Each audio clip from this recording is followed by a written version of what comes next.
விருதுநகர் மாவட்டத்தில் தொடர் திருட்டுகளில் ஈடுபட்டு வந்த 6 பேரை கைது செய்திருக்கிறார்கள் போலீசார்.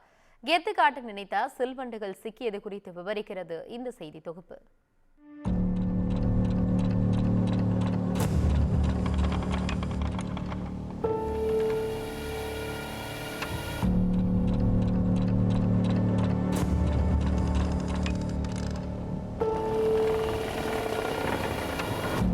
வழிப்பறி, வாகன திருட்டு என ஈடுபட்டு போலீசாருக்கு தலைவலியாக இருந்தவர்கள் சிசிடிவியில் சிக்கி கைதாகி இருக்கிறார்கள்.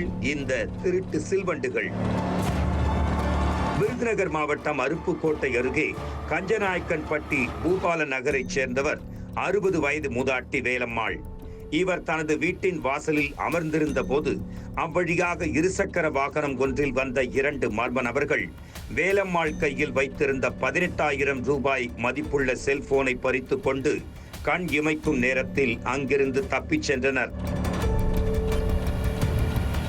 இது குறித்து வேலம்மாள் அருப்புக்கோட்டை தாலுகா காவல் நிலையத்தில் புகார் அளித்தார்.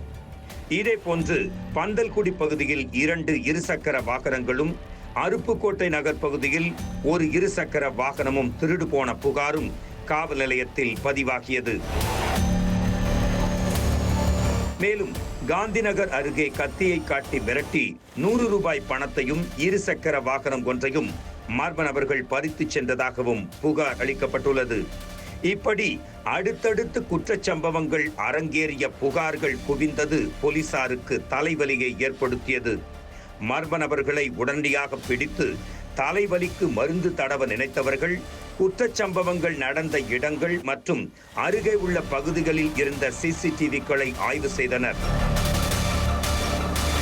தொடர்ந்து அந்த காட்சிகளின் அடிப்படையில் தேடுதல் வேட்டையில் ஈடுபட்டவர்கள் ஆத்திப்பட்டி பிள்ளையார் கோவில் தெருவைச் சேர்ந்த கதிர் என்கிற கதிரேஸ்வரன், ராஜீவ்காந்தி நகரைச் சேர்ந்த நேதாஜி, சதீஷ், செம்பட்டி என்ஜிஓ காலனியைச் சேர்ந்த தனுஷ் என்ற முத்துகிருஷ்ணன் மற்றும் 17 வயது சிறுவர்கள் 2 என 6 பேரை பிடித்து விசாரணை செய்ததில் அவர்கள்தான் வாகன திருட்டிலும் வழிப்பறியிலும் ஈடுபட்டது தெரிய வந்தது. மேலும் அவர்கள் அனைவரும் நண்பர்கள் என்பதும் கூட்டணி போட்டு குற்றச் செயல்களில் ஈடுபட்டதையும் காவல்துறையினர் கண்டறிந்தனர். இதையடுத்து 6 பேரையும் கைது செய்த போலீசார் அவர்களிடமிருந்து 4 இருசக்கர வாகனங்கள் மற்றும் 2 செல்போன்களையும் பறிமுதல் செய்தனர்.